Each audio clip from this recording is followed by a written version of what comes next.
کی قلت کی بنا پر میں اپنی تقریر کو انہی کلمات پر ختم کرتی ہوں اور اللہ تعالیٰ سے دعا ہے کہ وہ ہمیں فکر آخرت اور موت کی یاد کی توفیق نصیب فرمائیں.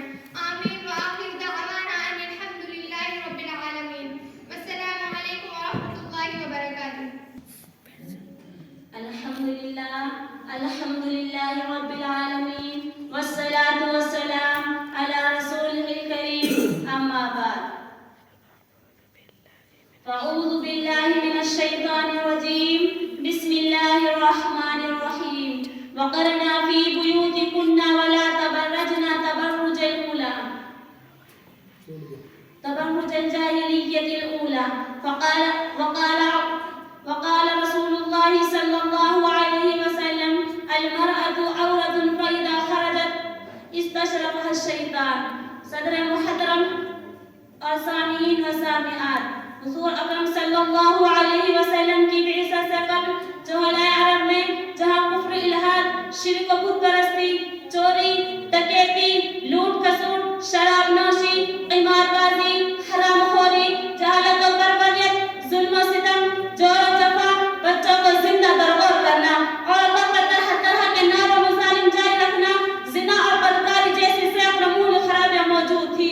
وہی یہ ہوا اور مرض بھی عام تھا کہ عورتیں بے پردہ اور عریاں پھرتی تھی، اپنے بدن اور لباس کی زیبائش کا اعلانیہ مظاہرہ کرتی تھی.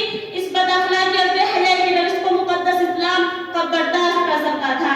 اس لیے اس نے جہاں اس قباحی و فواحش کی بیخ کنی کی، ان کا خاتمہ کیا، ان پر روک لگائی. وہی عورتوں کو حکم دیا کہ وہ پردہ کریں، اپنے گھروں میں ٹھہری رہیں اور زمانہ جاہلیت کی طرح باہر نکل کر اپنا حسن و جمال کی نمائش کرتی نہ پھریں. اللہ تعالیٰ کا ارشاد ہے وَقَرْنَا فِي بُيُوتِكُنَّ وَلَا تَبَرَّجْنَا تَبَرُّجَ الْجَاهِلِيَّةِ الْأُولَىٰ. یعنی اپنے گھروں میں قرار پکڑو، دکھاتی نہ پھرو جیسا کہ زمانہ جاہلیت کے وقت دکھانے کا دستور تھا. دوسری مقدس آیت میں خداوند تعالیٰ نے حکم فرمایا قُلْ لِأَزْوَاجِكَ وَبَنَاتِكَ وَنِسَاءِ الْمُؤْمِنِينَ يُدْنِينَ عَلَيْهِنَّ مِنْ جَلَابِيبِهِنَّ. اے نبی اپنی بیویوں، اپنی بیٹیوں اور مسلمان عورتوں سے حکم فرما دے کہ اپنے اوپر اپنی چادروں کو ڈال لیں. اسلام کے پاسبانوں، آج بڑے زور و شور کے ساتھ یہ نعرہ بلند کیا جاتا ہے، مغربی افکار کی تقلید میں اس پر پیغمبر کی یورش دی جاتی ہے. اہل یورپ، اہل امریکہ آئے دن یہ اعتراض دہراتے رہتے ہیں کہ اخبار کے کالموں میں بار بار یہ سرخیاں چھپتی رہتی ہیں کہ اسلام میں پردے کا حکم فطرت کے خلاف ہے، پردہ انسان کی فطری حریت کے خلاف ہے، پردہ تمدنی اور ترقی میں آڑ ہے، پردہ عورتوں کے لیے قید ہے، پردہ عورتوں کو گھروں میں محبوس و مقید رکھتا ہے، پردہ عورتوں کو ان کے اعلیٰ حقوق سے محروم رکھتا ہے. بہت سی مغرب زدہ مسلم خواتین نے بھی اس پر پیغمبر سے متاثر ہو کر یہ صدائے بلند کرنا شروع کر دی، یہ آوازیں نکالنا شروع کر دی کہ ہمیں گھروں میں محبوس و مقید رکھا جاتا ہے، ہمیں ہمارے اعلیٰ حقوق سے محروم کیا جا رہا ہے. دفاتر میں ہمارا حق نہیں، اسمبلی میں ہمارا حق نہیں، پارلیمنٹ میں ہمارا حق نہیں، انتخاب میں ہمارا حق نہیں. لہذا پردے کا توق ہماری گردنوں سے نکالو، ہمیں پردے سے باہر نکالو، ہمیں ہمارے تمام حقوق حاصل کرنے دو. لیکن سامعین و سامعات، یہ پروپیگنڈا بالکل غلط اور بے بنیاد ہے. تاریخ کا مطالعہ کرو، ہسٹری کی ورق گردانی کرو، چشمے بصیرت سے اقوام کے حالات کو پڑھو تو معلوم ہوگا پردے کا حکم صرف اسلام ہی میں نہیں بلکہ اسلام سے پہلے جتنے بھی مذاہب آئے ان سب میں پردے کا حکم موجود تھا. حضرت موسیٰ علیہ السلام کے سفر مدین کے وقت جن عورتوں کو اپنی بکریوں کو پانی پلانے کے لیے اللہ رو کے کھڑے ہونے کا ذکر آیا ہے، اس کی وجہ یہی بتلائی ہے کہ ان عورتوں نے مردوں کے ہجوم میں گھسنے کو پسند نہیں کیا اور سب کے بچے ہوئے پانی پر قناعت کی. عورتوں اور مردوں میں اختلاط، بے تکلف، ملاقات اور گفتگو کا رواج دنیا کی پوری تاریخی میں حضرت آدم علیہ السلام سے لے کر خاتم الانبیاء صلی اللہ علیہ وسلم تک کسی زمانے میں درست نہیں سمجھا گیا. حتیٰ کہ ہندوستان میں ہندو، بدھ مت اور دوسرے مشرکانہ مذاہب والوں میں بھی مرد و عورت کے درمیان اختلاط گوارا نہ تھا. یہ فطری و طبعی حیا کا یہ پردہ ابتدائی آفرینت سے حائل رہا. حضرات گرامی، جہاد اسلام کو کتنا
نبی کریم صلی اللہ علیہ وسلم نے ارشاد فرمایا افعمیاانی انتما لستما تبصرانی، کیا تم دونوں میں اندھی ہو، کیا تم انہیں نہیں دیکھتی؟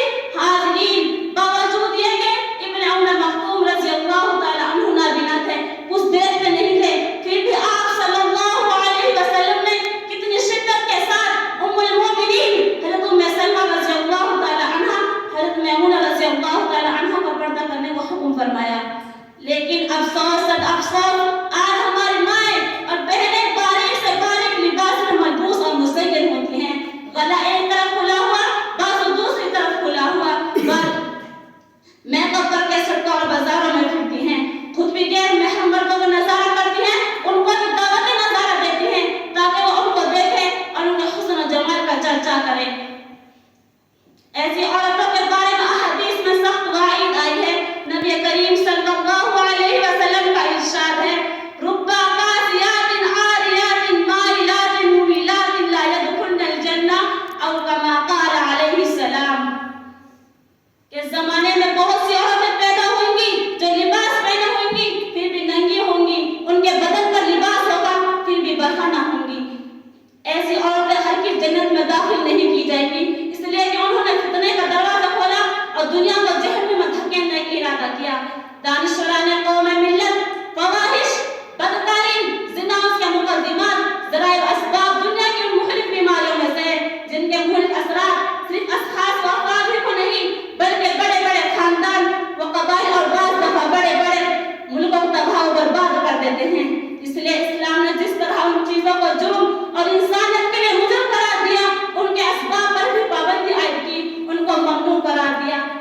بے پردگی سے اصل مقصود زنا اور بدکاری سے روکنا ہے۔ انسداد فتنہ عورتوں کی عصمت و عفت کی صیانت اور حسب و نسب کی حفاظت ہے۔ بے پردگی سے زنا، بدکاری، فحشکاری، بہت سے قباحی وجود پذیر ہوتے ہیں۔ آپ تمام حضرات واقف اور باخبر ہیں، جب مغربی ممالک نے بے پردگی کا اعلان کیا تو عورتیں عام دفاتر اور سڑکوں پر چلنے لگیں۔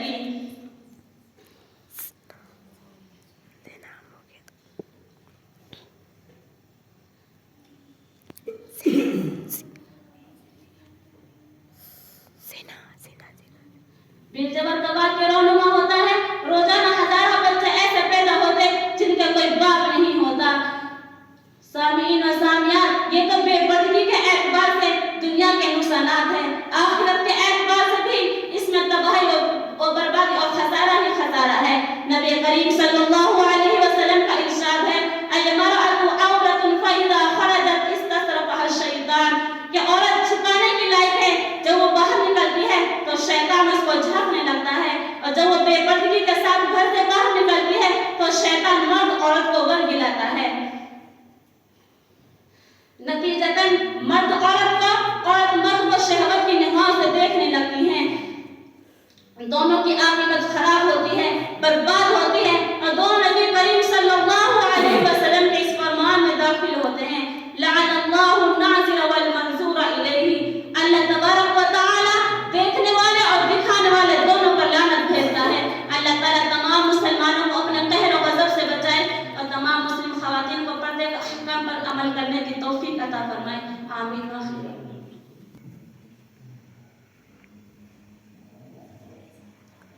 السلام علیکم ورحمۃ اللہ وبرکاتہ۔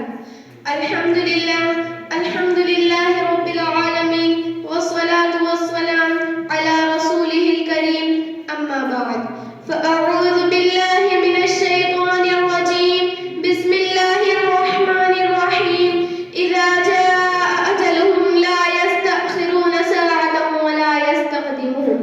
وقال في موضع آخر ان اجل اللہ اذا جاء لا يؤخر۔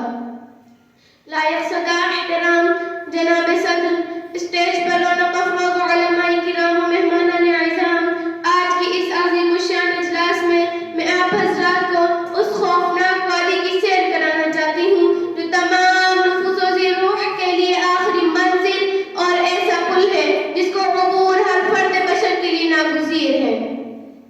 اس سے میری مراد موت اور اس میں متعلقات ہیں۔ سب سے پہلے میں موت کی حقیقت کو بیان کرتی ہوں۔ کسی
اللہ تعالیٰ کا ارشاد ہے لا تلقوا بأيديكم إلى التهلكة، اپنی جان ہلاکت میں مت ڈالو. مفسرین کرام نے اس آیت کے ذیل میں لکھا ہے کہ آدمی کو موت کی تمنا نہیں کرنا چاہیے.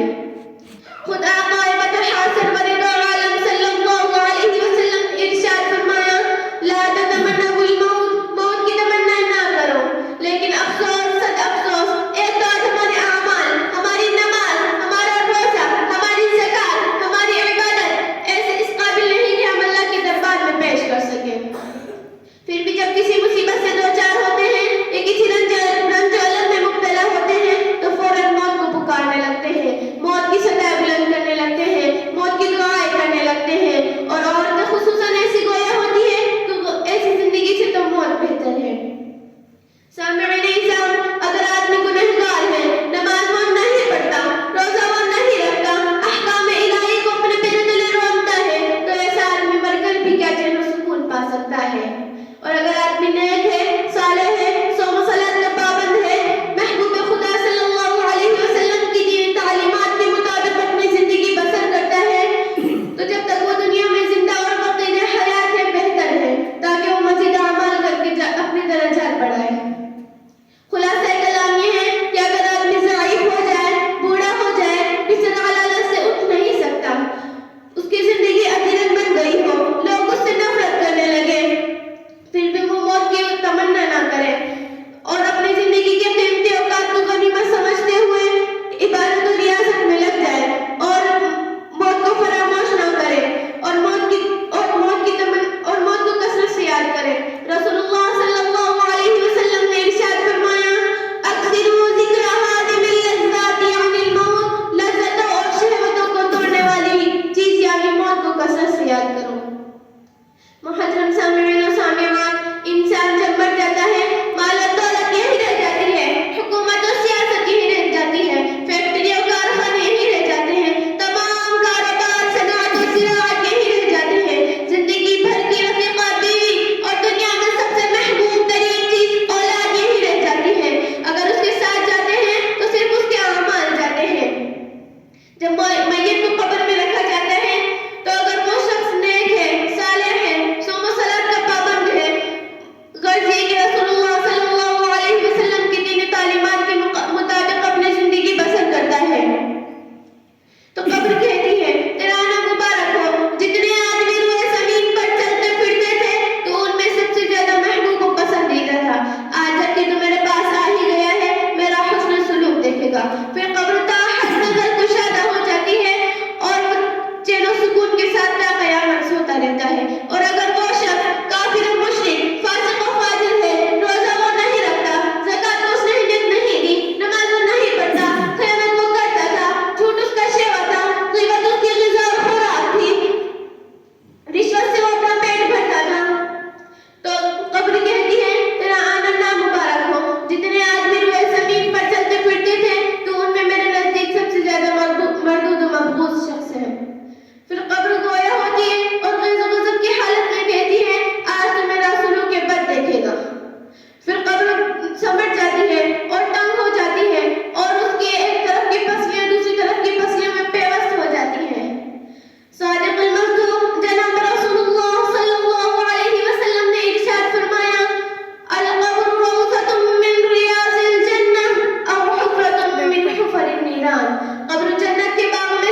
کبھی بھی قرآن پڑھ کر یا کلمہ طیبہ پڑھ کر یہ سب کا نافلہ دے کر ثواب پہنچانا درست ہے، اور وقت کا انتظام اور اس کو متعین کرنا بدعت ہے، اور ہر بدعت گمراہی ہے، اور ہر گمراہی مستحق جہنم ہے۔ رسول اللہ صلی اللہ علیہ وسلم نے ارشاد فرمایا، کل بدعت ضلالہ، کل محدثۃ بدعۃ وکل بدعۃ ضلالہ وکل ضلالۃ فی النار۔ ایک حدیث میں آپ صلی اللہ علیہ وسلم نے ارشاد فرمایا، من احدث فی امرنا ھذا ما لیس منہ فہو رد۔ محترم سامعین و سامعات، جب بھی کوئی مر جائے تو اس کے متعلقین، اس کے عزیز و اقارب کو چاہیے کہ وہ صبر کرے، رونا دھونا نہ کرے، چیخ و پکار نہ کرے، کیونکہ اس سے میت کو عذاب دیا جاتا ہے۔ اور صحیح بخاری کی ایک حدیث میں ہے کہ آپ صلی اللہ علیہ وسلم نے ارشاد فرمایا، ان المیت یعذب فی قبرہ ببکاء اہلہ۔ میت کو اس کے اہل خانہ کی رونے کی وجہ سے عذاب دیا جاتا ہے۔ حضرت عمر رضی اللہ تعالیٰ عنہ اس بات کے قائل ہیں کہ میت کو اس کے اہل خانہ کی رونے کی وجہ سے عذاب دیا جاتا ہے، اور لیکن دیگر محققین نے اس کی توجیحات بیان کی ہے۔ جو شخص مر گیا، اگر وہ اپنی زندگی میں نوحہ کرتا تھا، کسی کے مرنے پر چیخ و پکار کرتا تھا، تو اس کو عذاب دیا جائے گا۔ دوسری توجیہ علماء نے بیان کی ہے کہ اگر اس کے گھر والے نوحہ کرتے تھے اور وہ انہیں اپنی زندگی میں روکتا نہ تھا، تو اس کو عذاب دیا جائے گا۔ اور تیسری توجیہ علماء نے بیان کی ہے کہ اس نے اپنے گھر والوں کو نوحے کی وصیت کی ہے۔ قلت وقت کی بنا پر میں اپنی تقریر کو انہی کلمات پر ختم کرنا چاہتی ہوں کہ اللہ تعالیٰ ہمیں فکر آخرت اور موت کی یاد کی توفیق عطا فرمائے۔ وآخر دعوانا ان الحمد للہ رب العالمین۔ السلام علیکم ورحمۃ اللہ وبرکاتہ۔